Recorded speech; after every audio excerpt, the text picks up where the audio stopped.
took the wrong re-entrant last night.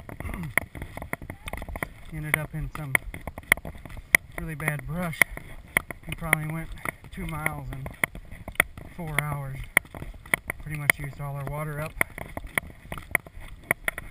Made a team decision to stop and take a rest where we was at. Got up this morning around 2 o'clock. Ended up getting right back on track where we needed to be. So now we're just kind of moving at a slow pace until we can get to where we can filter some water out for us. But feeling much better now that we're actually on the trail we're supposed to be on. It was a pretty long couple hours last night.